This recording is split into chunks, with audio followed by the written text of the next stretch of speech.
is now also questioning the quality of reports by the Auditor General, who questioned how a company affiliated with Meru Senator Mithika Linturi had been awarded a contract and paid 98 million shillings, yet it had not transacted any business with Nairobi County. Appearing before the Senate's Public Accounts and Investment Committee, Sonko was also hard-pressed to explain his expenditure on the beautification project after documents he presented discredited his earlier claim that he had paid for it with his own money. So we want to give you also an inkling of what really happened yesterday, and this is what also was previously on the table in the Senate committee as far as the Deputy Governor is concerned. That he says also this is not predicated anywhere in law, so he should not be pushed to actually, appoint a Deputy Governor. But let's listen in to what they had to say yesterday regarding that particular story that we just ran for you, or I've just mentioned to you. Some of the queries are genuine queries, Mr. Chair, but some of the queries were put there to make us pay the corruption fee that was asked by the auditors, and I've got sufficient evidence to prove that. This is a deal gone sour between the auditors and some of the officers we inherited from the previous administration who believe corruption cannot be fought in Nairobi City County. All right, and we shall also just throw that to our panelists who are here this morning. And the Judiciary is asking Parliament to approve an additional 2.1 billion shillings to buy more than 200 high-end luxury cars for use within the departments. The demands are contained in the budget estimates submitted to the National Assembly last week for approval. Ken Mijugu reports that the Judiciary has defended these proposals, saying some of the judges have been sharing the official cars, which was a great inconvenience to them. A year after the Judiciary was hit by massive budget cuts that saw its budget for development reduced to only 50 million shillings, the third arm of the government is now causing a stir over a proposal in its budget estimates for 2019-2020 financial year. The Judiciary wants an additional allocation of 5 billion shillings, but about half of it, some 2.1 billion shillings, will go towards the purchase of luxury motor vehicles. The balance will be spent on other priority areas such as car loans for the same judges and other judiciary staff, mortgages and pension. The Judiciary is proposing to buy first the Mercedes-Benz E-Class, which will cost about 11 million shillings per car, and they're seeking to buy 80 of them at a cost of 883 million shillings. Aside from the ones that are defined for the judges, existing judges and magistrates, they're saying that they have been hiring new judges, and for this they're asking for an additional 41 cars. Now the 41 will also be Mercedes-Benz high-end cars at a cost of 453 million shillings. However, the unit price for these additional cars is not given, but the total will be 453 million shillings. And they're also thinking of going out of the station. So they're thinking of 4x4 cars, and that's where the Chevy Trailblazers come in. They want 41 of these cars at a cost of 260 million shillings. And still for the outstation, they're thinking of the Ford Rangers. First, they want 50 that they have already defined where the 50 are going to be used. The Ford Rangers, 50 of them, will cost the Judiciary 383 million shillings. Aside from that, they still need more of the Rangers. So they're asking for 20 more Ford Rangers at a cost of 153 million shillings.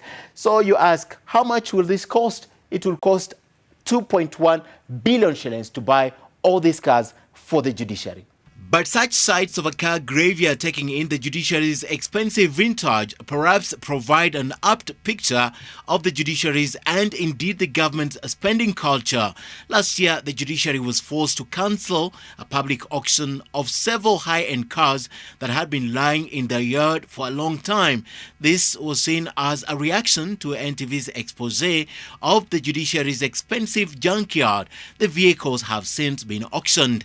The Judiciary says it has employed new judges who need to be accommodated within the budget, even as it struggles to get more money to complete pending projects and initiate new ones. Ken Mijugu, NTV.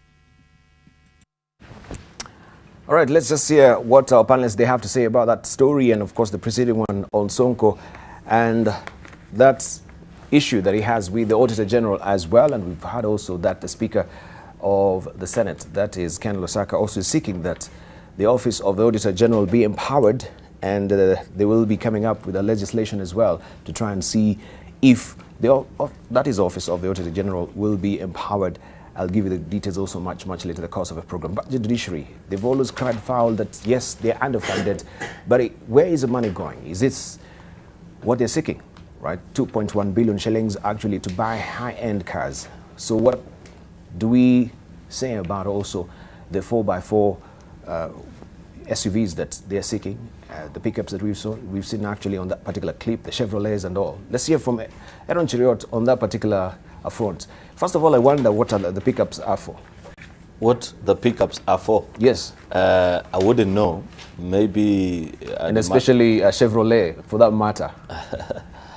I wouldn't know. Maybe I'd wish to imagine that is it for moving files from one court to the other? That's the question. And you need to put them in a very fancy pickup. But there's a bigger debate, Dibal. The need to balance austerity measures with also not being downright unrealistic in our expectations of what, it's only in this country, and it's really unfortunate sometimes, like Ken Mijungu, what I expected Ken Mijungu to have done is not, because what the line he appears to have taken is just to castigate that, these budgetary estimates that Judiciary has sent to Parliament, which have to be tabled this afternoon, smacks of luxury and the affluence that is known in many of our public offices. I expected him to give us a more detailed explanation, perhaps interview the registrar of the Judiciary, Madam Amadi, to give him a better explanation on why they need these cars, how many they have, when they sold the ones that they used to lie at Milimani High Court, how much did they receive out of it, what are they bought it for, sort of like a kind of well-detailed reporting, but not just to go for the jugular where it appears as if you're exposing downright misuse of public resources. It cannot be misuse of public resources if, for example, for sure, what the judiciary is claiming is true. If you have judges sharing their vehicles, how practical can that be? If I have a court at Milimani and my colleague has, if I have a court case at Milimani and my colleague has another one at Kibera Law Court, how will you expect it to function? Therefore, we must be able to get a proper defined status of this, not just this excitement of saying, these public officers are asking for more money. You have to be able to balance and know that when you give people public offices, for you to get the maximum out of these public offices, we must be able to facilitate them properly with the kind of resources that they need to execute. It's the same argument that the one that you just pointed out before, that Auditor General has been raising, which I think that's what Speaker of Senate, Speaker Lusaka was alluding to when he discussed that for a long time now. We know part of the reason why we still continue to lag behind in terms of our audit reports and even the quality of the reports that are being done is the amount of work that have got to be handled by this particular office and the number of officers that they have. For many times, I sit in the Budget and Finance Committee of the Senate. Each and every time the Auditor General has appeared before us, he has shared with us these concerns that they would wish that their office was better facilitated so that they are able to carry out these reports, one, expeditiously and more diligently than perhaps they are able to.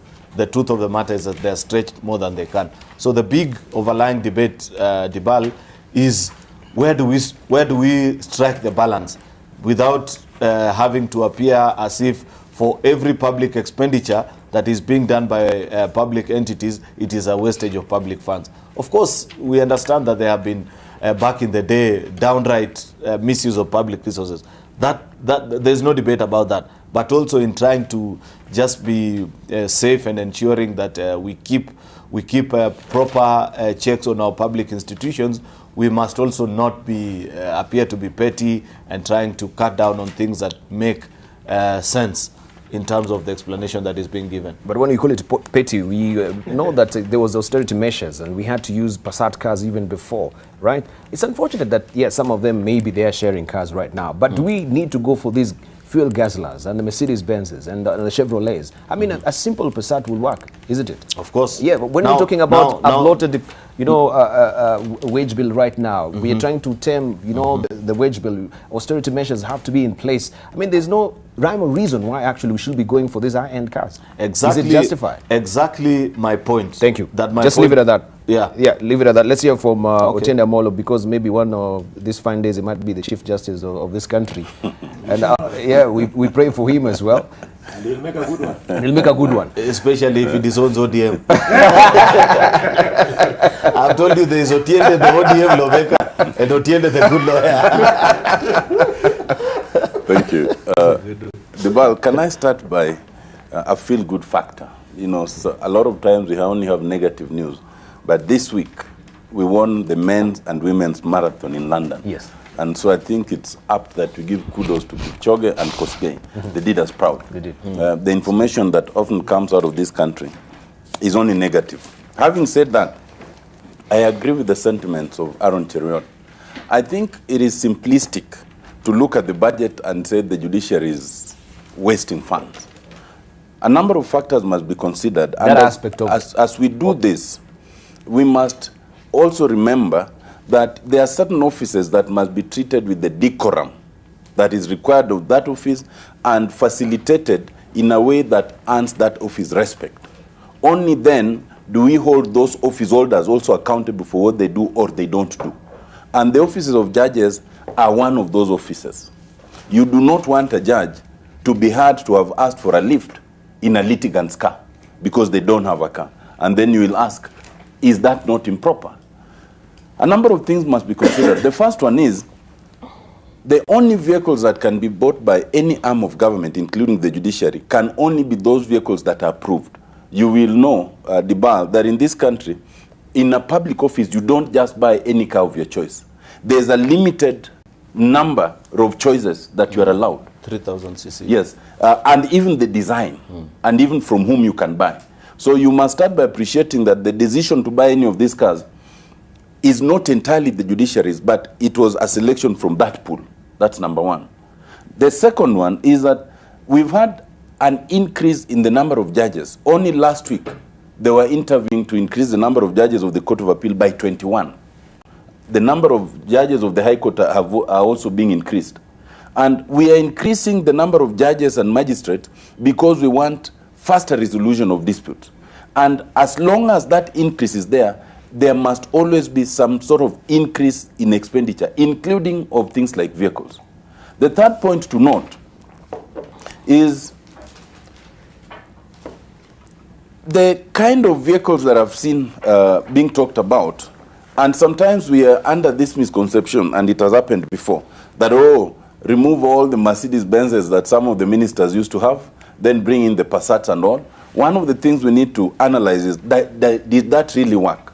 You know, there are some kind of cars which you spend a lot in buying, but it lasts also a longer time, including in terms of spare parts.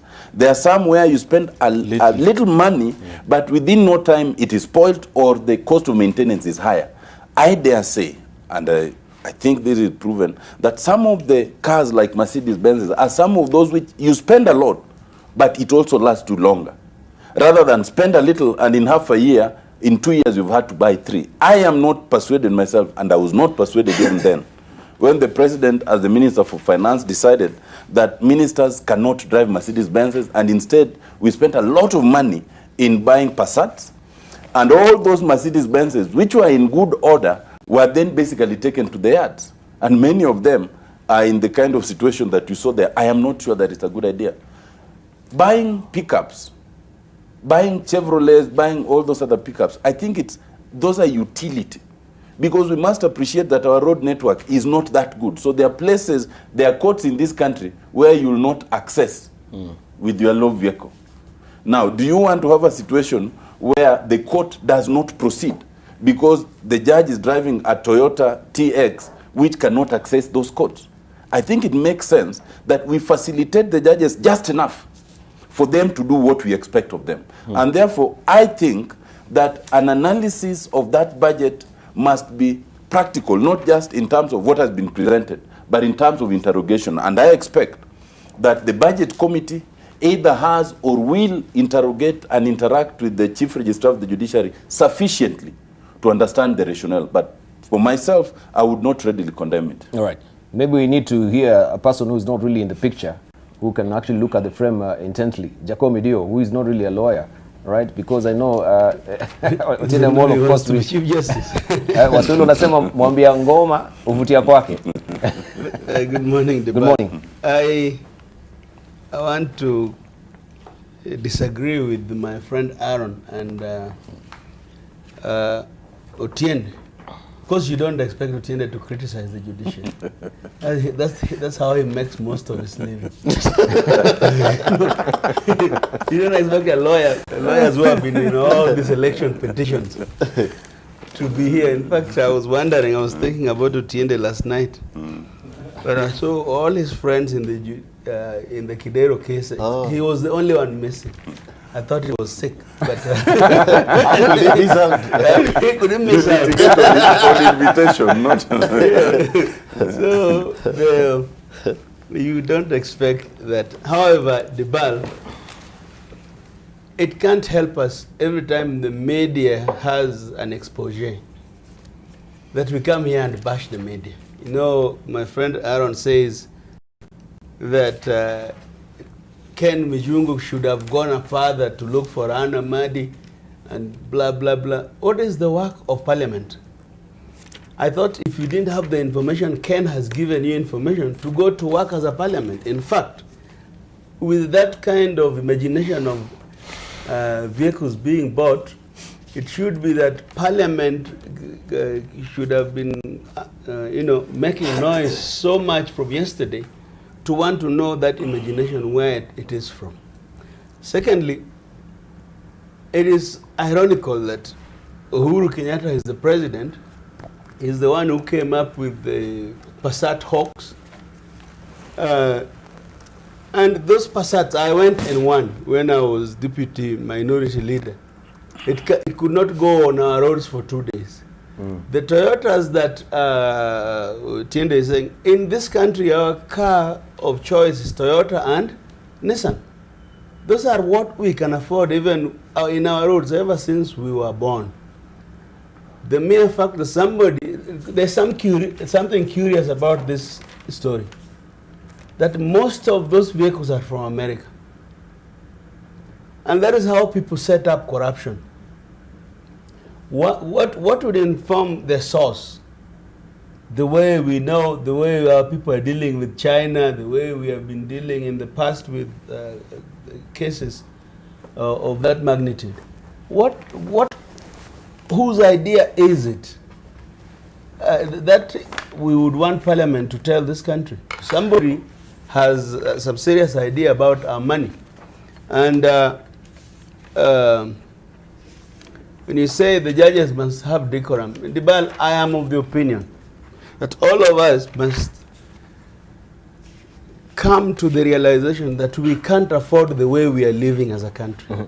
You know, one day you have an argument that it is okay to go to China to borrow 400 billion. Then the following day, as you are trying to borrow, even amidst the rejection, you are also trying to spend that colossal amount of money. Where is the conscience of this nation? It is not something we can afford. The truth is, there are very few countries on earth, particularly second and first world countries, where civil servants go around in state vehicles. Very few. Even live in state houses. That is where we should begin reform. We need to do this thing. If a judge, for example, Dibal, makes over $1 million shillings a month, why can't they buy their own car? Why do we need to take you to work to go and work, to go and fulfill your constitutional duties? That is an argument this country must have. If we are questioning the monies in the church, why can we not question the monies in the courts? I think it is time that we do total overview of how we spend our monies. Thank you. All right, let's hear from Bonnie. Bonnie came last, so today will be the last one. Kimano Matangi. Kimani came last. Eh? Kimano Matangi came last? Yes. Oh, so you're supposed to kneel down. Kimani Matangi, you're supposed to kneel down actually. You know, I stopped a little bit outside. I was waiting for Jacob.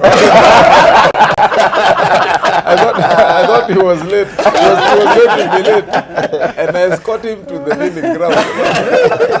Unfortunately, he beat me to the game. So I think...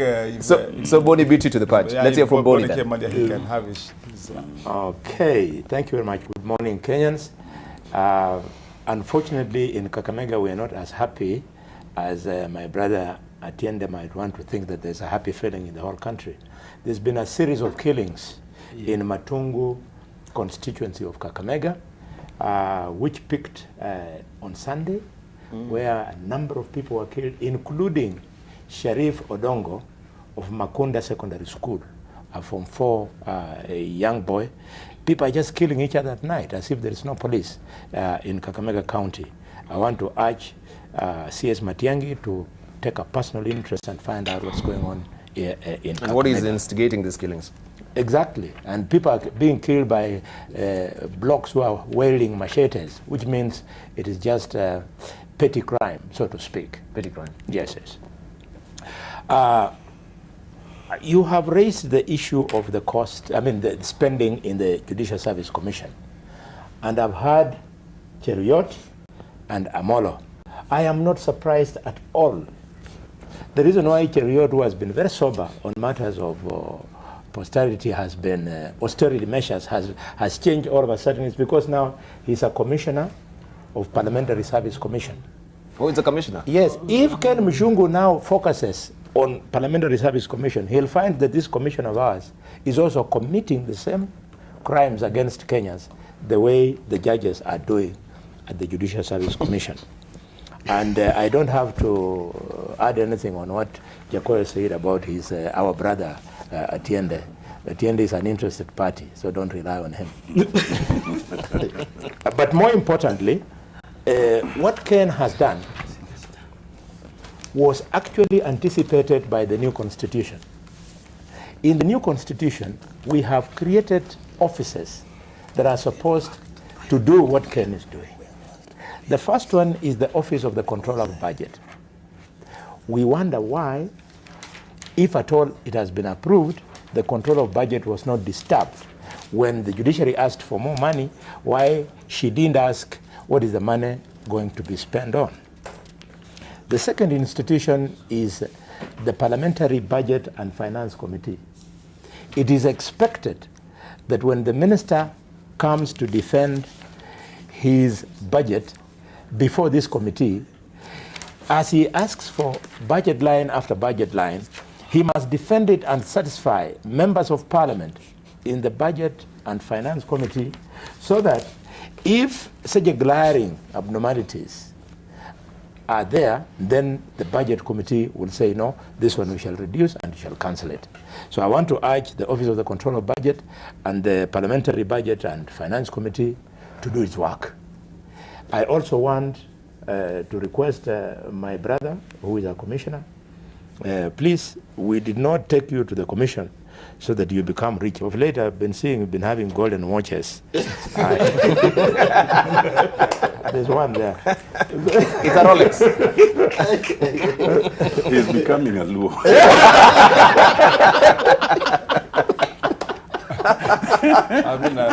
Last week he said he was in Sondo.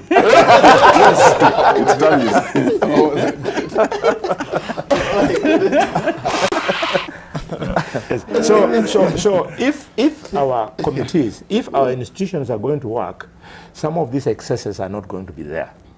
And Jacoyo and I, we might not have consulted overnight or this morning before we spoke here. We are united in the fact that we will support the judiciary to be functional, but not in obnoxious expenditure. we are all, as Kenyans, concerned about the cost of justice to wananchi. So if they want to buy vehicles, they should justify it with the fact that it's making the cost of justice to the public lower. Thank you. Let me give you the example, just one example before I stop. We have professionals in this country called lawyers and others called doctors. If you go to our sub-county and our county and our national hospitals, doctors, senior doctors, we drive ourselves to the office. But our colleagues, the senior lawyers who are also in similar positions, they want to be chauffeured to the office using Mercedes-Benz. No wonder I said that if I become the governor of Kakamega, I'm going to shock a lot of people on how we are going to spend money in ferrying people to office. I wouldn't spend a cent on carrying a member of the county executive committee in the county from his house in Kakamega to the office in Kakamega. He'll come himself, either using his vehicle or using a boda, or if he's rich, he can fly into the office. But what we shall expect is the guy comes to the office. What is the big deal? Yeah. Right, Kimano Watangi. Thank you, Riban. I think most of really what we would want to say on this discussion has been said by my colleagues, but one area that I think would need to look at, and by the way, Dibal, I forgot to ask, why have you given us the China Daily today? Really? Is it here? Yes, because take it away. It is a road to Shanghai. Take it away. This is part of the, listen, it's a part of the pact that came back. You know, we had the avocado, Yes. right? Also the China Daily, the press as well. Yeah, it's part of the package. You know, What is this? I mean, we've been accused of going Chinese and everything, you know, from our construction to our railway to our food, import of eggs and biscuits. Now you've brought even the papers to challenge the Daily Nation. But anyway, I thought in that discussion, I believe one of the areas that government needs to look at is what one would term economy of scales. One, ask yourself, for example, if you look at the roads right now and try to count the number of vehicles that government has bought to transport its people, how many would you see probably that are not of the latest model? For example, if you look at, I was asking myself the other day, when I look at the parking lot of most of the government offices, you see they are brand new Prados, all of them. And I was asking myself, before this latest model of Prado came out, and it is what everyone in government has, and yet a few years ago there was still the earlier model of Prados which they had all bought. Where are those Prados? Where have they gone? Because if you stop at Uhuru Highway now and you see them passing, they are all the new version. Now where did the old version go? And then that answer would lie in what Ken Mijungu was showing there in that junkyard of the judiciary, where you find that actually if you went and scrutinized or took the inventory as to why those vehicles are parked there and ready for disposal, you'll be shocked. You find that some of them have got spark plugs that are not firing. And it was a big deal to get them opened and removed and checked, whatever, and insert new ones, probably at minimal cost. You'll find some of them had minor problems, maybe braking system. I mean, what I'm saying is that the reason why, for example, you see that junkyard or that parking lot full is because of small, meager reasons that would be fixed normally. Secondly, and that's what I spoke about economies of scale, ask yourself, suppose what would be the difference if government made a decision, for example, that if you're talking about functionality of vehicles, so you need a vehicle that can take you to tough terrain and to your office, then stick to that one model that you've chosen, Prado. Then you get it easier to buy spare parts because you buy them in bulk. You specialize your own skilled force so that they can all repair those vehicles. When you want to buy spare parts, buy them, and stock them the same. And so you have a saving, and you have a continued, system. Secondly, give a lifespan. Say for a vehicle in government to be eligible or good to be taken to a yard to be sold or auctioned has got to be 15 years, for example, other than in special circumstances, maybe where one has had an accident, and then the rest must be repaired. And then you find that with that kind of policy, you can get towards really starting to save, and of course using reliable models. Dibal, it's not lost in our memories. You remember when government decided to venture and buy some vehicles that were called Mahindra for the police? For the police, yes, in bulk. And for a few weeks, I think, let's say I think 3 weeks, at most 3 months, every part of the country and road was flooded with those blue, ancient looking vehicles, the Mahindras. But then all of a sudden, like a light, they went out, and you couldn't see even a single one. And even now, even if you go to the junkyards, you don't even see them in the junkyards. So where did they go?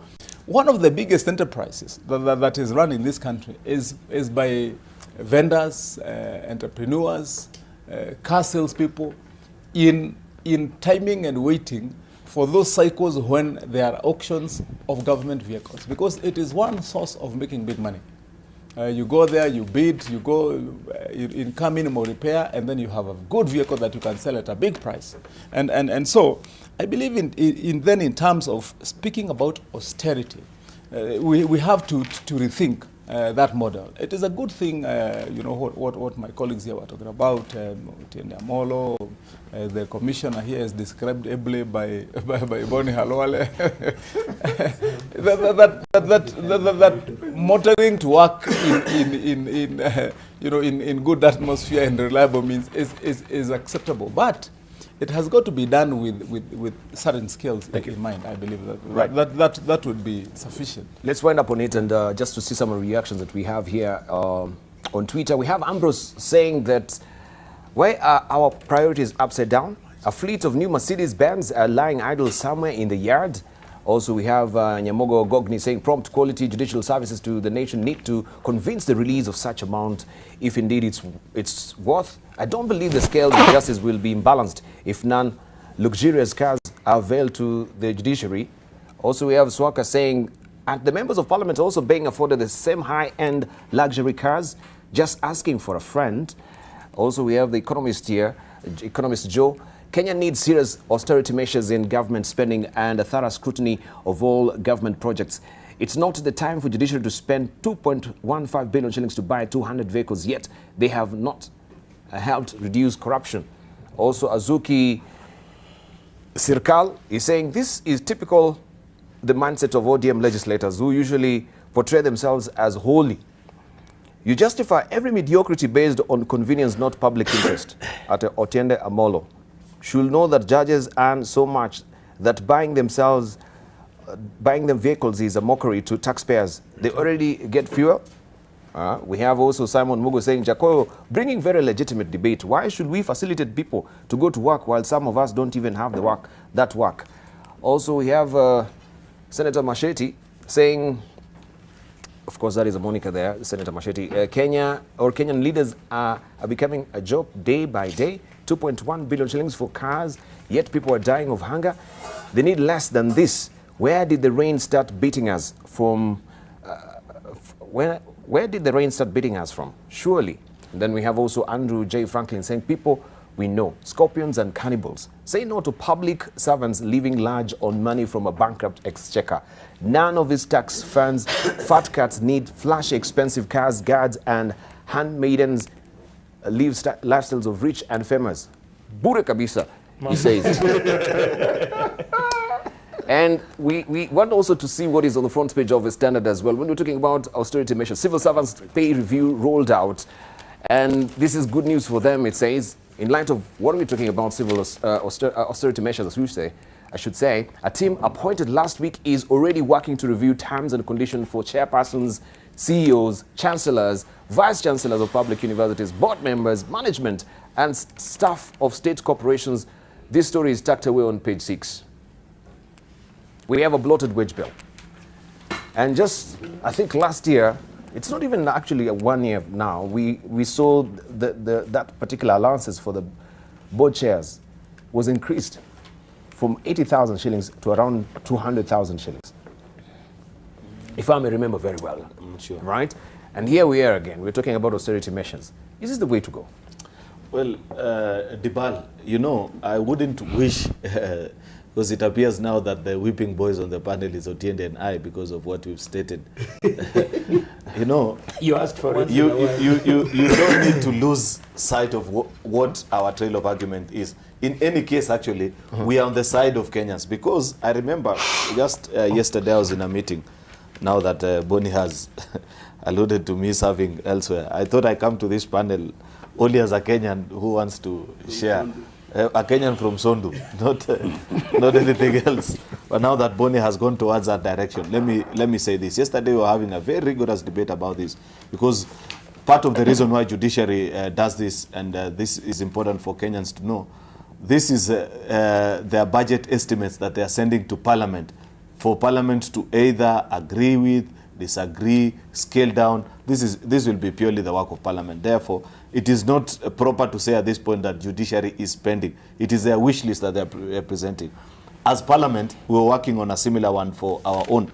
And we had this debate about cars. For example, you remember what Otiende was referring to earlier, that there is a set rules that guides the process of purchase of motor vehicles in government offices.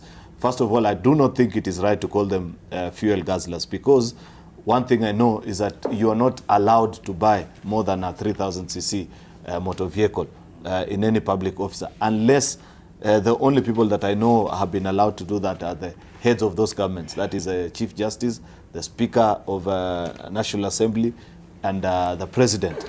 But 3,000cc by all estimations is still a fuel guzzler. But I've seen your car, Dibal. No, I don't have a... but mine is a very modest car.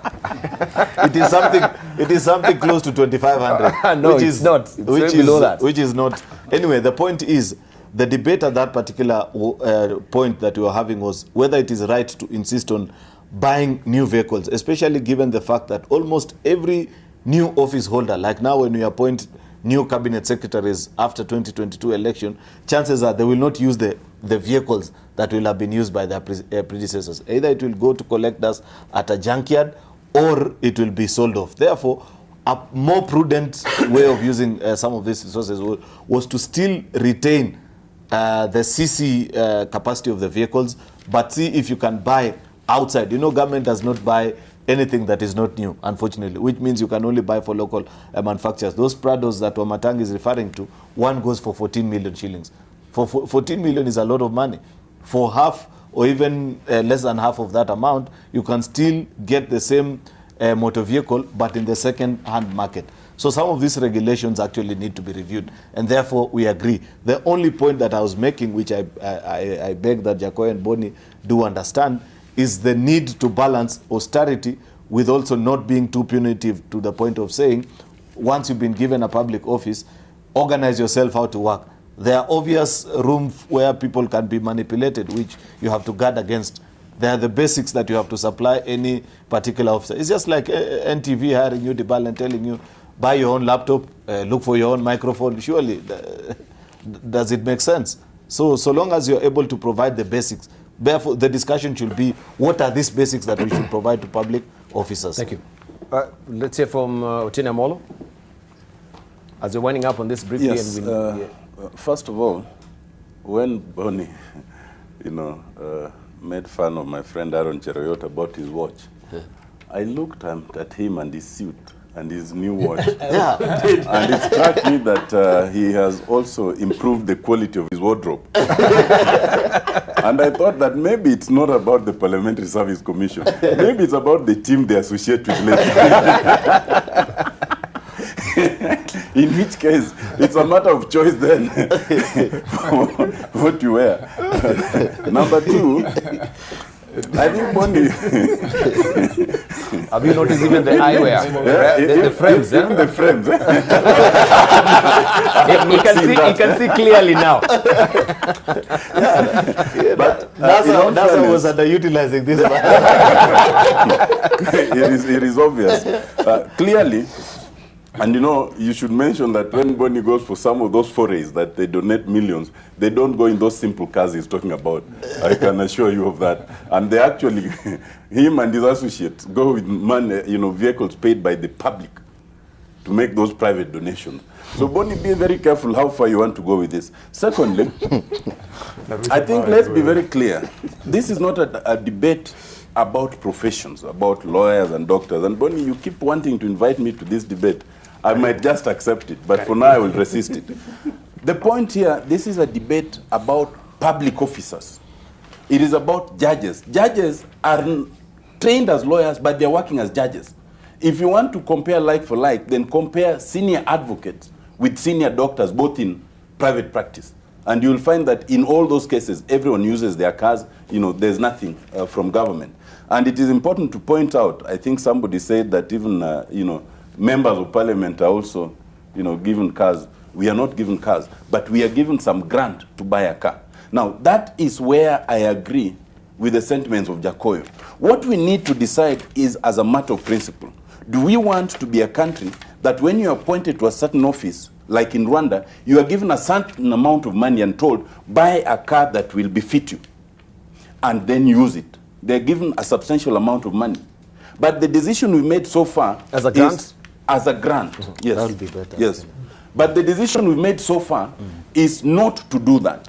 With members of parliament, we've decided to do that. So members of parliament are given a grant once, you buy a car of your choice. How you deal with it is your business. But so far, in terms of senior public officers, we have decided that we buy the cars and maintain them. Now, as long as that is the decision, let us not pretend. You cannot expect judges to go around in Toyota TXs, and we are a country where at the county attorney goes around in a Prado, where the MCAs who are elected or appointed whips, you know, majority leaders go around in Prados that are government. I think our problem is we as Kenyans have been so ravaged by corruption, and we are so tired that even where there is no corruption, we are still tired. Look at it. 2.1 billion to enable an entire arm of the judiciary move. 2.1 billion is only 10% of the 21 billion that is missing from Kimarer and Aror Dam. And it's not 21 billion. As you know, the entire amount is 67 billion.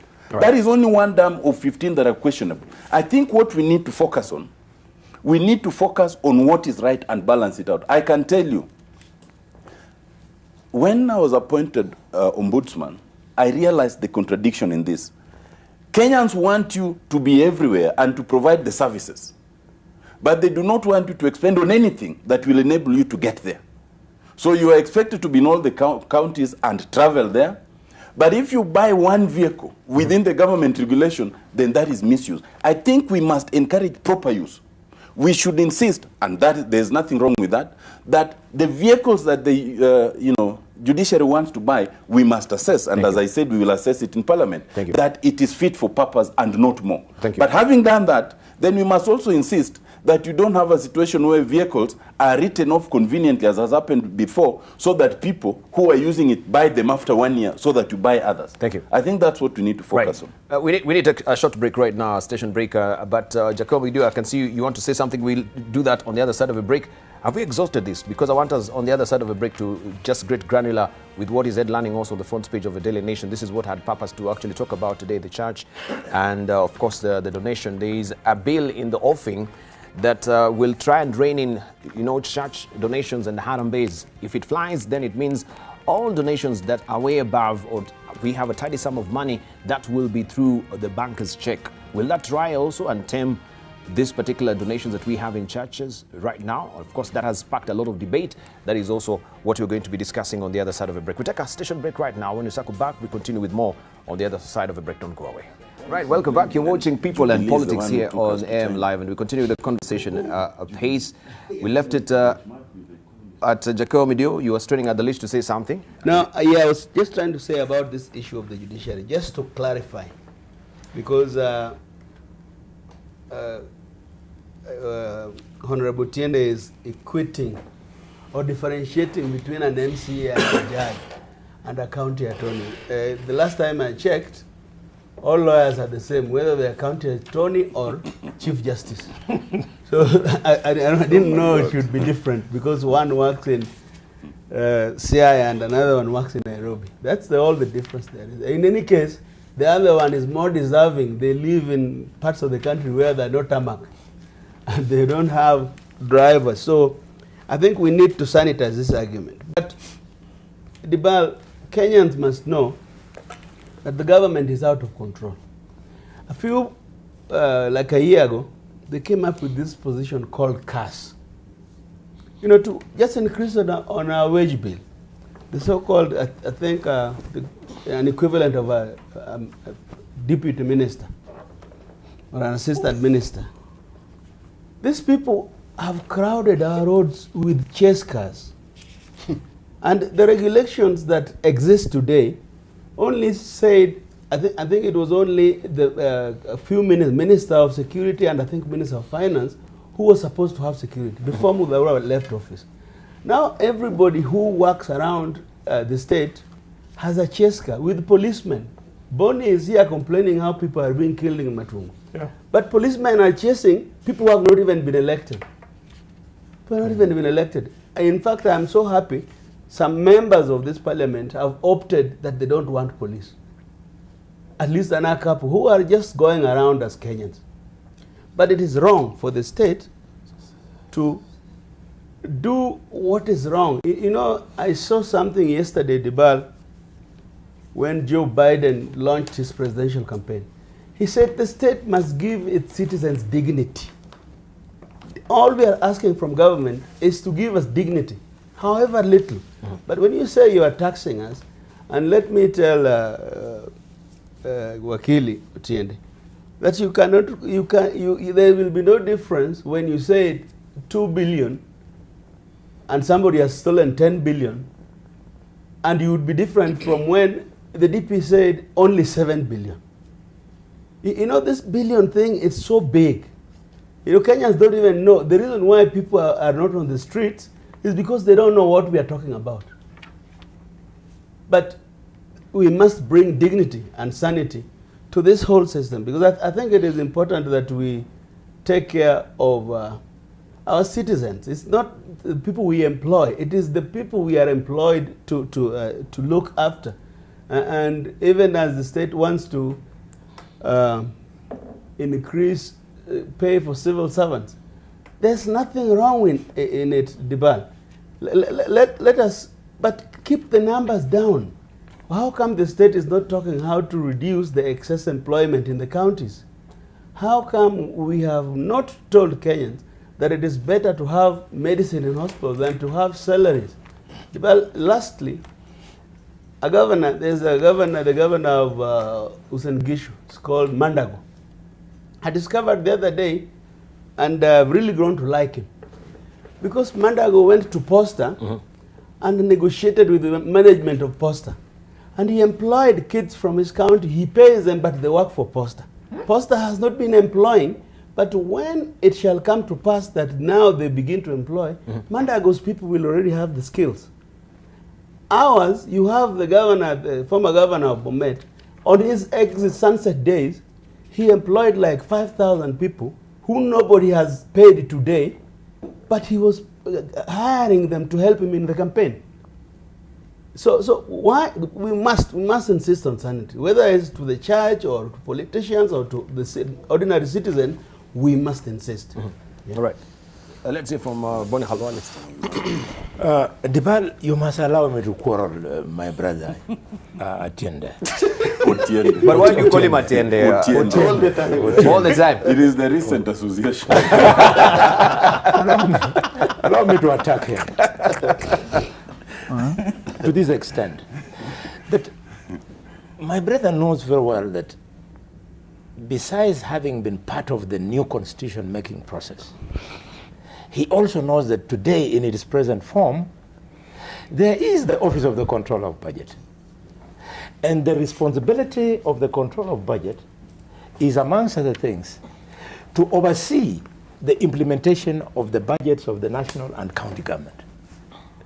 And that the control of budget, in so doing, every 4 months, she submits a report, which I expect Otiende and Jeruyot and my brother Kimani Wamatangi to read every 4 months. And that the control of budget, before any money is withdrawn from any public account, the control of budget must be certified and must give her approval. So when he sneaks in quietly the story of Kimoror and 21 billion, the 21 billion is lost, then why have you not moved a motion of censure against the control of budget? Because 21 billion could not have been withdrawn without her knowledge. If you think 21 billion can be withdrawn from the public coffers, then you must be thinking that government is run like a casino. It is only in a casino where you can lose 21 billion just because you put a bet. So spare us that cheap propaganda, and let us discuss government, how government is run, so that Kenyans get to know that some of these things, already the law has provisions that would allow us to run our government better. You know, there is something in this country called civil servants. And I remember when I was being taught public administration at the School of Medicine, we were told that which the civil servants don't want to happen, they simply delay its implementation. Members of the public don't know that members of parliament are given a grant of 5 million. And once they are given this grant of 5 million, in an attempt to achieve some form of austerity within the Parliamentary Service Commission, every week they are paid pegged on the size of the engine of the car. So these guys, then they are pegged at a car of capacity of 5,000 cc. The guy makes a fortune every week out of that car. He's worse than a judge who is going to court, going to court, being driven in a Mercedes-Benz 250, because that has got a capacity of 2.5. So but these guys, because of the feel-good attempt for themselves, are making a claim against 5,000 cc engines. So the problem, to me, and the public, I beg you to believe me, the problem is the controller of budget and parliament. And today parliament is ably represented here by these two senators and the member of parliament. Back to you, Omolo Diende. Amolo. Amolo. Amolo. It's a tongue twister. Otiende Amolo. Otiende Say Amolo. that 10 times.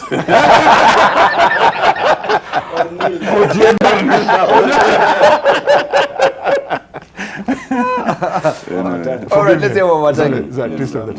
Yes, Debal. I think, part of the debate we've had today, unfortunately, in some cases, can be misconstrued or misunderstood to mean that every officer of government running every department is irresponsible, to the extent that they don't either instill or employ austerity measures, and that is not true.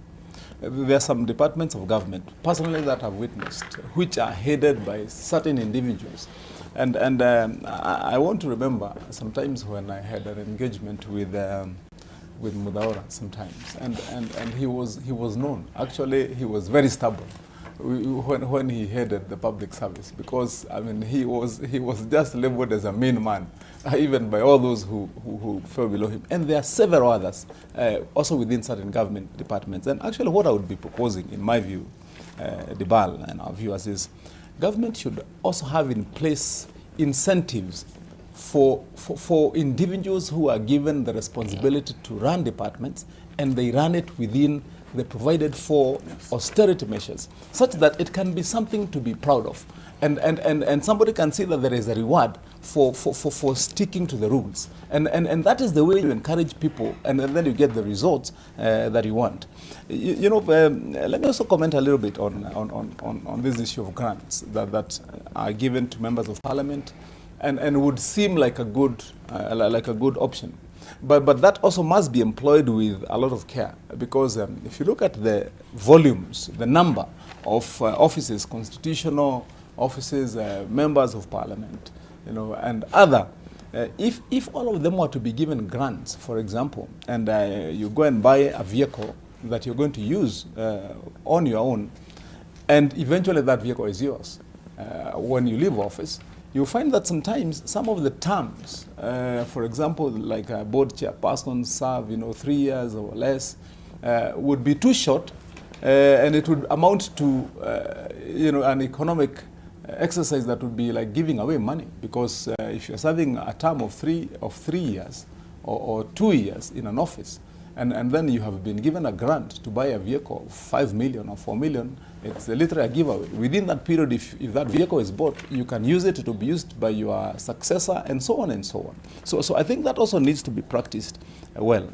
Debal, also, you mentioned about the headlines that's on the Standard today on civil servants' pay review rolled out, and touching largely on the wage bill. I've been asking myself, what happened when those days when government started the incentive idea that we used to call golden handshake, and government would set aside some amount, because we're talking about the comments that we all made here at the county government's level and at national government level, the unsustainable wage bill.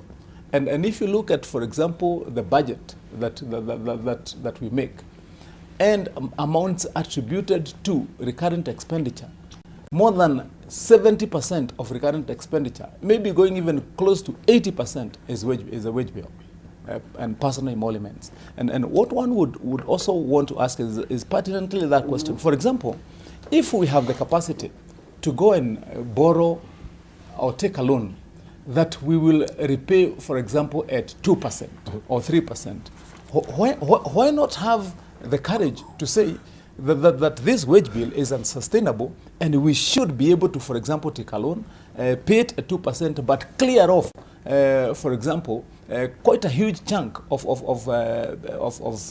staff who are pending or who earn every month, and that would help in regulating, in ensuring that finally you can drop down to the level of sustainability. I believe some of those hard decisions have got to be made eventually by our leadership, by those that are in responsibility, to ensure that then we can be able to get the economies that we need and the growth that we need. I'm saying that, Dibal, because first there was a cartoon there that you showed. I think it's appearing either in the Nation or the Daily. The one that you are trying to, it's in the Nation. The one you're showing about the job creation and the economic growth and the comparison. And that cartoon is around seeing it through rosy glasses. And that question is explainable in exactly what I'm trying to say, because you could have a premeditated scenario, but it's not felt, it's not experienced by the people. For example, if you look at the economy that we have been running in our country and what has been happening, there are so many cases. And remember, one time I gave an example here, for example, in the banking sector, whereby we can expand the banking sector, grow profits by billions of shillings.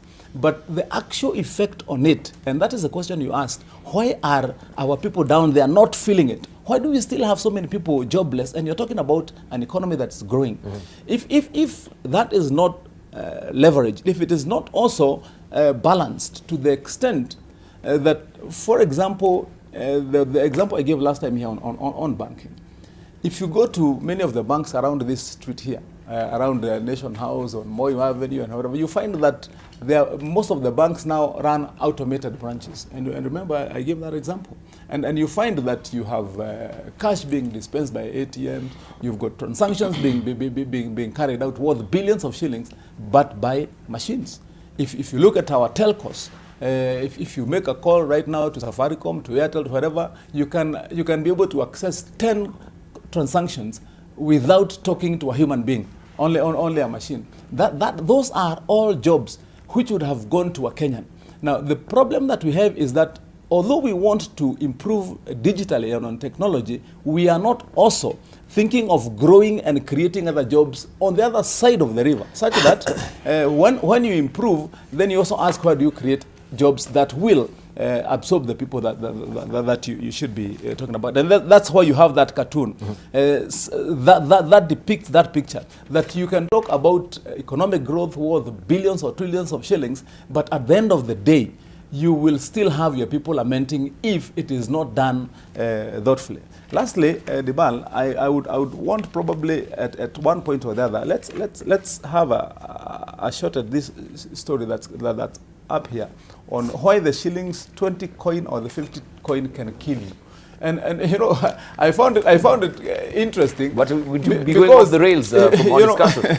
You know, because when it is said that that the shillings, a 20 shillings coin or 50 shillings coin can kill you, and that story is run on page 3 of the Standard, and they're saying that it has been proven that those coins carry germs that are cancerous, some of them that are so harmful that they can kill you. And you know, I was asking myself, how many people in our country, in our population of now close to 51 million people, trade, live, and have these coins only as their only money? I mean, such that you would go to more than 3/4 of our population, what you would find with them at that time is a 20 shillings coin or 50 shillings coin. And I believe if it is proven, because the report here says that it is a research that has been carried out by KEMRI, and KEMRI is a renowned researcher on germicide and such technology. So you can say that the report would be reliable.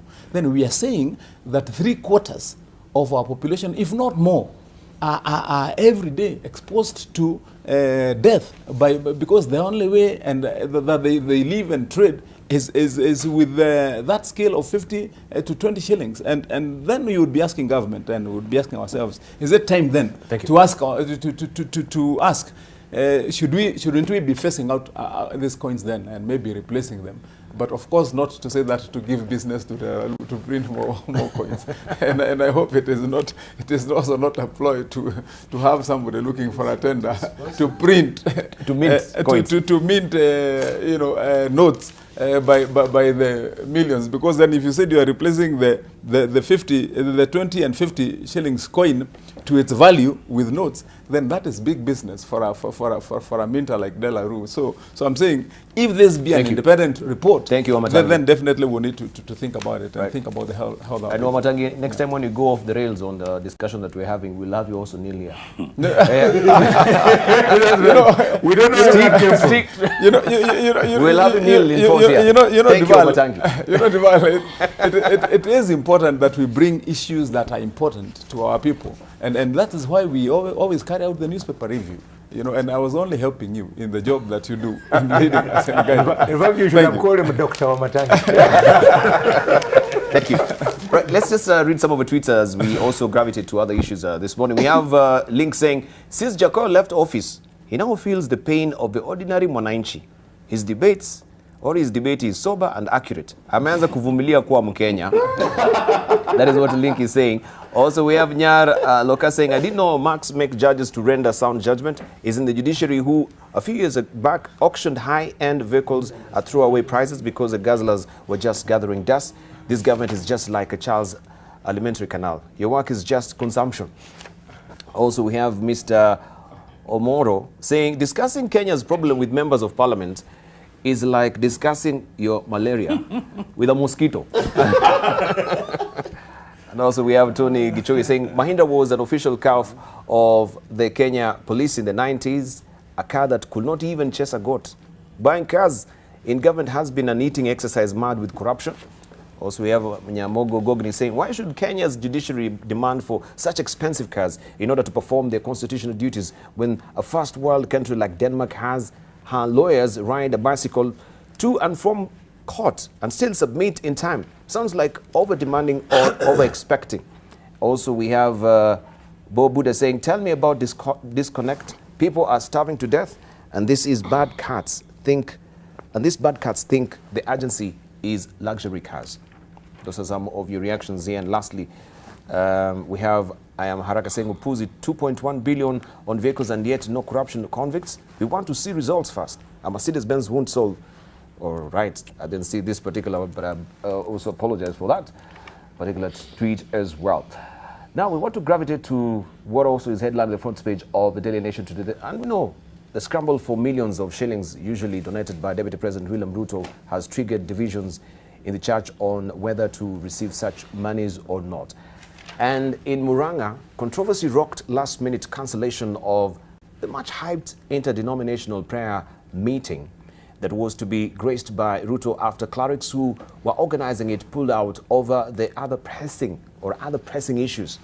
In Nairobi, the Anglican Church of Kenya head Archbishop Jackson Ole Sapit, who triggered the debate on political donations early in the week, appeared to change tune, now saying it will be difficult to distinguish between dirty and clean money. While Kenya Conference of Catholic Bishops Chairman Philip Anyolo maintained that they had banned politics and fundraising at the altar, other clerics said they would welcome the monies with open arms. Now, last week on Friday, I had the clergy here in studio to have this particular discussion on the church. Is it losing its identity as far as, of course, the church donations are concerned? And here is what they had to say briefly. The church is completely expansive in this country, so it is everywhere. And because of our open nature, that everybody comes and worship in the church, I think the difference is there. But in terms of coming now to take over the place, the podium in the church, I think that's where we are struggling with currently. And this is a new entrant. You remember the days of President Daniel Moi? Yes. He used to go to church every Sunday, but you never see him talk inside the church. He will always address people when he goes out to the church. But now, slowly by slowly, and I still blame it is through when the church is calling for harambes and this guest of honors is when they are given a microphone to greet people before they give their donation, is when we have now collapsed. And then the message that comes from them becomes now what the church is getting worried by the day. But generally, the church is a place for everyone to come and to worship God. Even giving is for all who sit in the church will give, and we are saying, let us give secretly, let us not hide this agenda that I'm coming to be publicized, because probably I have an agenda. That's where we are getting it wrong.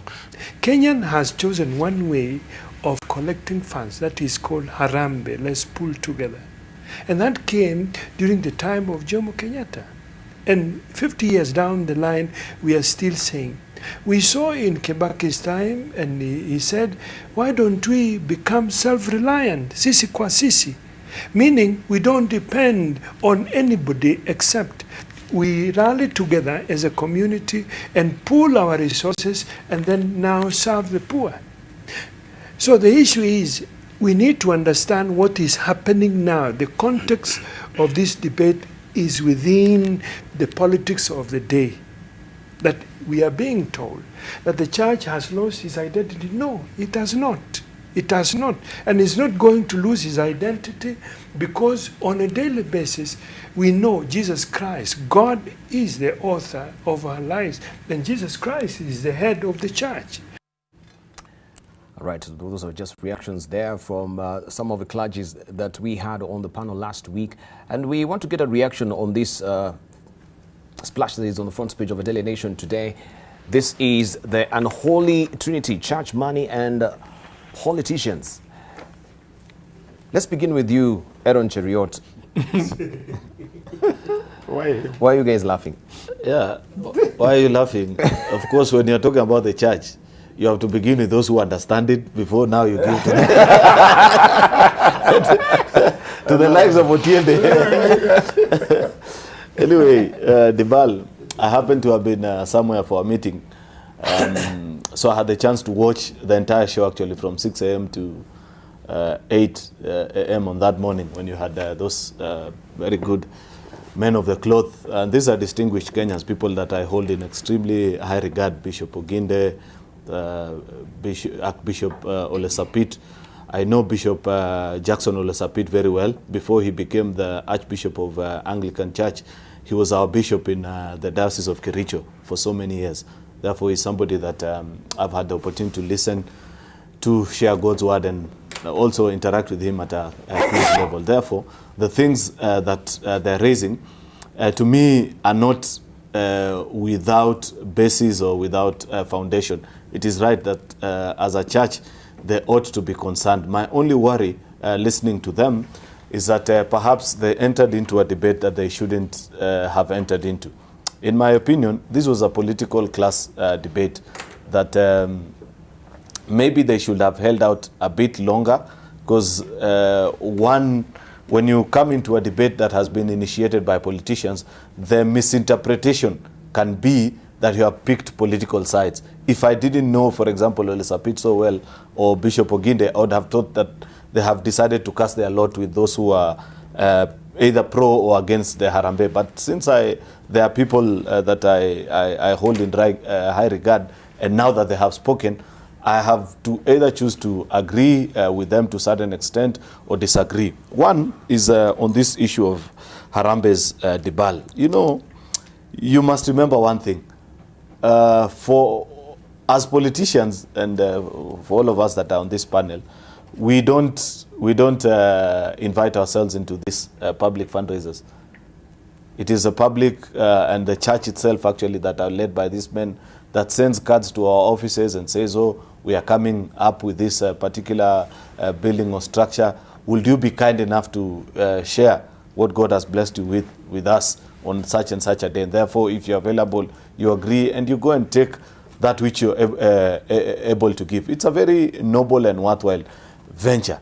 Of course, I hear them in what they're raising about abuse of the pulpit, that on many occasions you will give politicians a microphone and you're not sure anymore how to control them once they have it. And true to what they're alluding to, I have been in public functions where with my colleagues, those who perhaps are not properly oriented in the ways of the church, they speak things that, of course, as a Christian, you want to hide under the benches of the church pews, because you know this is not something that you should say either in church or even in public, one as a leader or even as an ordinary person. But given the fact that because before they give, they want to address the people, that line has been blurred, and therefore it is really unfortunate that we have gotten to that extent, that people are given this particular platform and they end up speaking certain profanities which ordinarily shouldn't.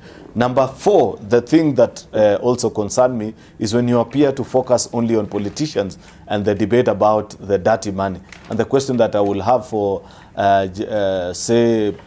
these bishops is, what model will you use to distinguish between what is clean and what is dirty money? And is it only the politicians who are capable of bringing dirty money to church, if that is so to speak?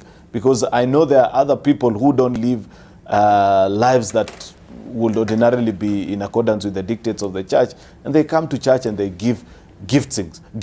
You know, there are things that you watched, you hear them say, but it can be run when you do a proper check of the things that they are saying. The marriage between the church and politics has been, or government to that extent, has been around for a while. I saw Bishop Oginde, for example, speak and say that at CITAM, I think that is the correct name of the church that he leads, they do not engage this particular exercise. But of course, and I'd wish that they better clarify, I know for a fact, for example, that their head office at Valley Road was a donation from President Moi. So it tells you that they have also had previous instances where people have given to the church. It may not have been made public, but still it is a gift from a politician. Therefore, it's a very slippery debate, which I would be more comfortable engaging Otiende Amolo on this than engaging Bishop Oginde and Jackson Ole Sapit. Right. It would have been left to us as a politicians. Final thing, Debal, I saw when you introduced this discussion, you said donation by William Ruto has split the church. I thought we all go to fundraisers. I've seen Jakoyo go to fundraisers. I've seen Otiende. I've seen Boni Alwale. Why do you have to make it that for every national discussion that you are having nowadays, it has to be around the persona of William Ruto? I do not think that he minds it anyway, but it tells you something, that on every particular national debate, it has to begin with what is the position of William Ruto on this. Maybe it is testament to his growing stature as a person, that on many things we'd wish to refine him. You know, at one time, I remember asking him, don't you get worried or concerned, or doesn't it bother you sometimes that almost on every other occasion, media keeps on referring to, when it's about this, I have to say, oh, what about William Ruto? What does he think about this? And he said all this attention, he doesn't mind it because the finest of metal is refined by the hottest of flames. So actually it's in the crucible of fire. Yes, as it is. And if it makes him a better man, why not? Okay. But of course, the twist that really comes in all this debate is the fact that there is an idea that is mooted that maybe will come to Parliament as a bill, that anything that is way over and above what we call, I think that is a threshold, that is 1 million shilling, then that should come through a banker's check to try and tame what they call money laundering. I think this will be a topic that also will be on the floor of the House. I don't know what will be your reaction to this, Otiende Amolo. Very briefly, we don't need to actually spend much more time on this. First, to the best of my knowledge, there's no such proposal. And if it came, it would be unconstitutional, because Article 8 is very clear. State and religion are separate. Therefore, the state cannot start to purport to regulate how religion conducts itself. Amen. That is quite clear. But we've had a bill before. No. We've had a bill before that seeks the regulations of a church, especially the registration of a church. There's no bill that has passed. You can have debates, you can have proposals, but as long as they've not passed, they are neither here nor there. I think the less said on it, the better. However, I'm not quite sure why is it that when the word corruption is mentioned, when the word corrupting the church is mentioned, our colleagues from Tanga get defensive. So Aaron Cheriot, after explaining in a circumlocuous manner why he's not agreeing with the bishops, still comes to defend the DP. Aaron, I think we should be having a dictionary every Tuesday here. What was that word again? Circumlocutus. That I went round and round. Yes. I told you he's Luo, this one. He understands this words. Listen, I am a lexicographer. Lexicographer. That's even better. You're even more Luo. The people who write dictionaries. Let me go back to what I was saying. In fairness, this debate was begun here in this panel 2 weeks ago. Yes. And speaking for myself, I'm quite happy with the direction it has taken. I am quite happy with that the church is starting to become sensitive to the sanctity of the pulpit. That's okay. I am quite happy that the church is starting to become sensitive to the manipulations using money that has threatened our perception of the church. And as a Catholic, I can tell you that I fully agree with Bishop Philip Anyolo, who is also now my Archbishop, where I come from, in terms of restricting the use of the church for these political purposes. Somebody will ask, so how do you distinguish good money from bad money? I thought we had dealt with this debate, and I advised Bonnie Halwale on how that distinction comes. But at the risk of repeating myself, clearly, any contribution that is not commensurate with the legitimate income or expected income is dirty money. If today Aaron Cheriot goes to church and donates 5 million shillings, most likely it is dirty money. If he donates 50,000 or 100,000, most likely it's clean money. And so it's very easy to distinguish. So the first thing is it is easy to distinguish dirty money. And the second thing is there's a way of getting contributions from Christians, including the tithes, without making it dramatic. Like in the Catholic Church where I go, there is the usual donations, but then there's an envelope you are given for the tithes. You don't have to announce to anyone. You don't have to make it loud. You can put cash, you can put dollars, you can even put a check. But it's done privately, it's done humbly between you and your God. Now that is a good way to go. And the third aspect is the idea of the preacher finishing, then inviting the politician to go and stand right where he was standing is also wrong. And I agree with the bishops on that. As if you go to church, even as a politician, you go as part of the congregation. You are not the one leading the mass. And therefore the sanctity of the church must require that even if you're invited to speak at the appropriate time, at best it should be outside. But if it's in church, and that's what I always do, I never go, even when invited, to where the pastor was. I stand at the level of where the congregants are, because I go there as a congregant. And therefore, I agree with the effort of the church leaders to try and sanitize and avoid this thing of people stealing money and hoping they can buy their way into heaven by giving heavy donations to church. But unfortunately, it is not one that can be controlled by the state through parliament. It is one that must only be controlled by the churches themselves. Thank you. Let's hear from Jakaya. First of all, let me say that I disagree with Otiende's interpretation of Article 8, the state and religion. Some of these churches are really made up for commercial purposes. There is very little religion in the churches which have led us here. But I also want to say the church is in danger. You know, when we go there, when I go to church and I talk politics and I spew profanities, when you say wengine ni mashetani, the others are devil worshippers, in church, what are you telling us? The church, the Bible forbids calling other people, I mean judging, being judgmental. So what I agree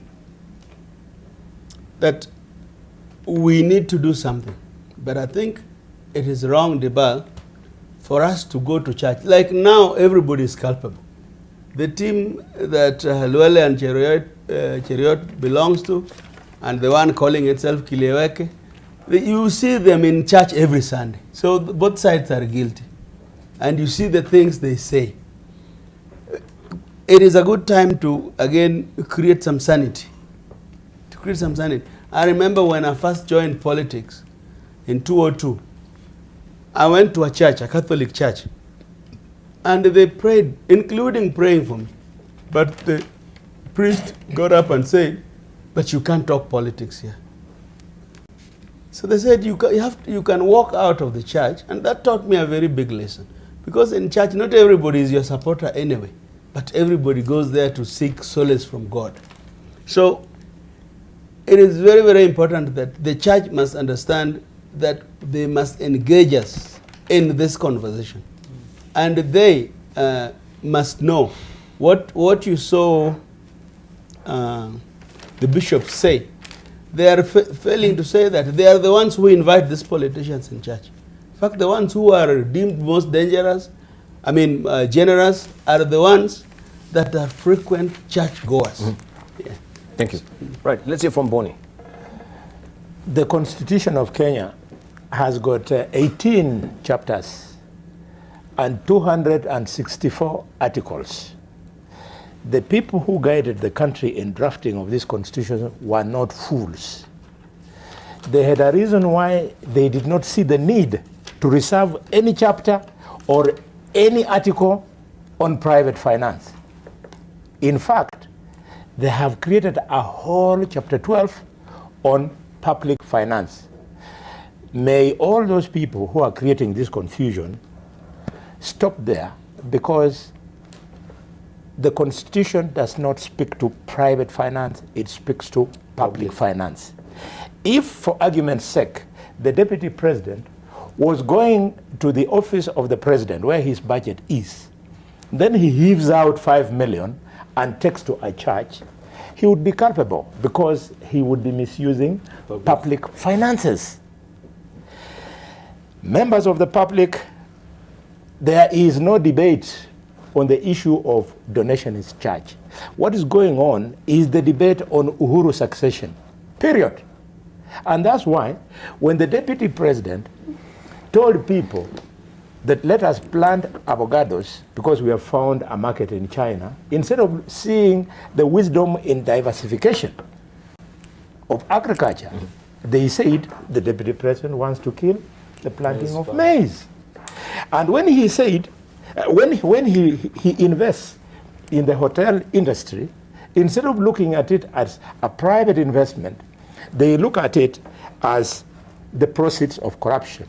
And lately now, when he goes to church, instead of them looking at it as church, they say the church is being used to sanitize proceeds of corruption.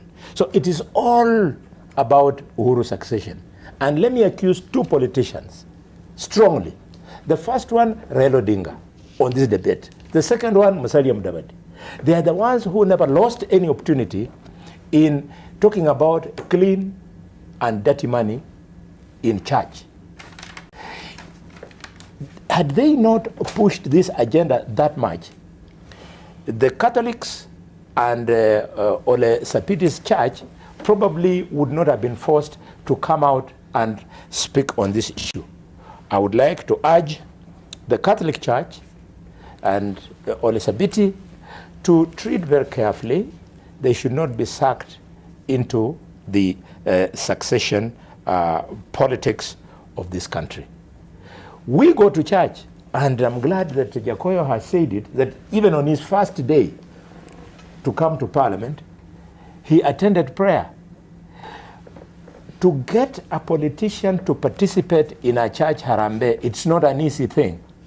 In fact, our attendance is usually preceded by church elders coming either to our office or our homes. We agree on dates, we agree on time, we agree on venue, we agree on possible guests before we go there. We go there by invitation. If some church, for example, doesn't think that they need harambes, nobody asks them to create harambes for us. Thank you. We are free to stay at home. And then finally, who goes to church? Ole Sapiti said there clearly that the church is for everybody. We know that the people who go to church, we have politicians like Khalwale, we have drug barons, we have child traffickers, we have murderers, we have prostitutes, we have outright thieves, we have gamblers, we have cattle rustlers. They all go there. So are you telling me that I should tell my child, because I go to church and I'm a politician, then I'm a dirty man? Right. Okay, and Boni, but you actually made about turn as well. Let's just listen into what you had to say maybe a few years back. Absolutely. That's a good thing. His salary is 1.4 million shillings. We know this. He contributes in harambes in excess of 10 million shillings every month. How on earth would you justify that? One could argue he's in business. He's a businessman. He's got other businesses that he's running. You want to make all Kenyans to laugh at that comment? That is what business would you be running unless you're dealing in drugs? And I have reason to believe that he's a very religious man. He doesn't do drugs. What business would you be doing that would allow you to be siphoning out of the business working capital and throwing it away at 10 million every week? But Boni Mtetezi, the same argument you're making, yes, that what business would you be doing, because it is vague, we don't know.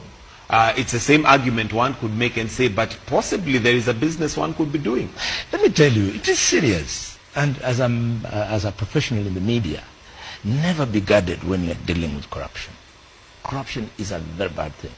For every 1 million you hear Deputy President Uhuru has donated, he normally accompanies it with another 1 million from the president. And all that retinue of leaders in the name of MPs and MCAs that you see him with, he usually distributes to them before they come to make their contribution 100,000 shillings each. So if they are 10, that is another 1 million. And sometimes he has 10, 20 of them. And MCAs, they'll be given between 20 and 50,000. So by the time you see 1 million given by the president, there is a million given by the president, and another 2-3 million shared for the other people who have accompanied them, so that it looks like the guy has got clout.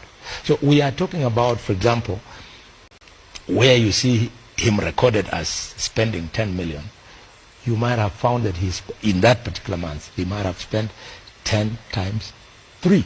So that is 30 million per month. You cannot justify this, and this is corruption, because harambes feed on corruption, period. You cannot change it. I'm old enough. I have been in activism before I went to Parliament for many years. Yes, sir. I know that this is the case. Boni, kuna njia mbili ya kujitetea. Unaweza kaa hapo ulipo. But your reaction on that? I want to thank God for my teacher who taught me English.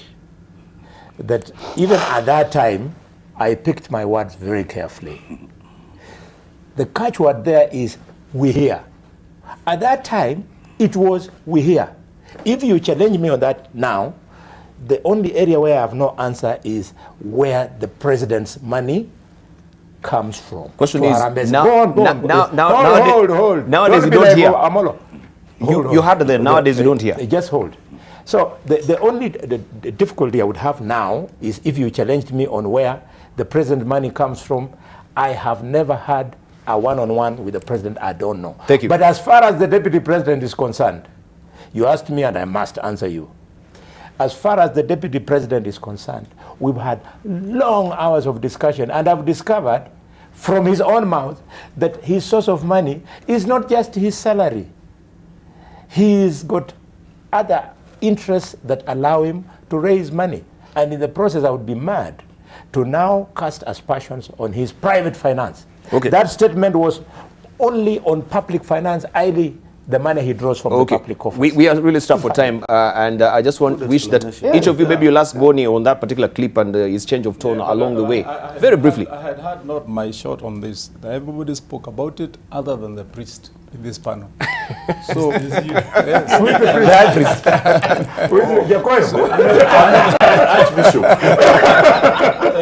Archbishop. So there is no way you can let everybody else's voice on it and then say that only the man who is holier than the rest should not speak. So I have my take on it, Dibal, and a few things I want to say, and I beg you not to rush me. Anyway, first, Dibal, I think this discussion boils down to two things. Is it the donations or the speech by politicians in church? That's the problem. And I'm sure you've heard so many times when even in projects in churches, they announce that, by the way, we got a donation of even 10 million from somebody who said they don't want to be identified. But that wing we are building there, or this item that we are buying, we have gotten a donation, but the person who donated chooses to remain quiet.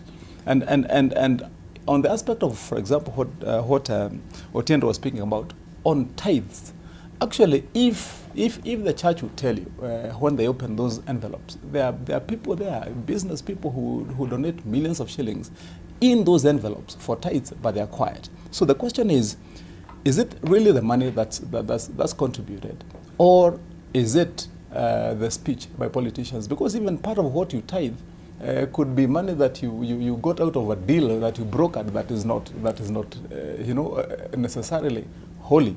And I want to make that distinction clear.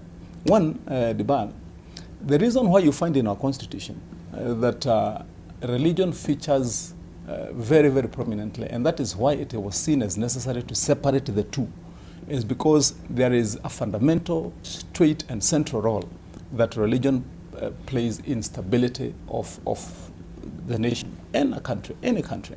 And you can see that and read it from the history of the Roman Empire and the British empires and all those other historical cases.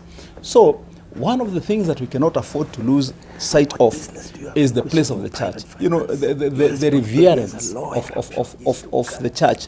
You know, the sanctity, the holiness, the moral compass that the church remains. And that's why you find that when your child is born, the first thing and first place you want to take them to is through the process and the structures of the church, from baptism to confirmation and to being accepted. So that must be clearly separated. But if you asked me what we will not do, or rather what we cannot do for that matter, I said we because, as I said, I'm a member of the church, is we cannot dictate to the church that Dibal, when you come to church, you must prove to the church where you got your money. That when you say you want to undertake this, you must prove where your money came. That would be going beyond what we should do. And without making it jocular, but what Senator Cheriot was saying, you know, the church in principle is really where cleansing happens. So and it's not intended to be jocular, but even that money, you know, can be cleansed in. I mean, because the sin has got to be cleansed there, and so. But finally, Dibal, if we want to have the church retain its place, we politicians must own the blame.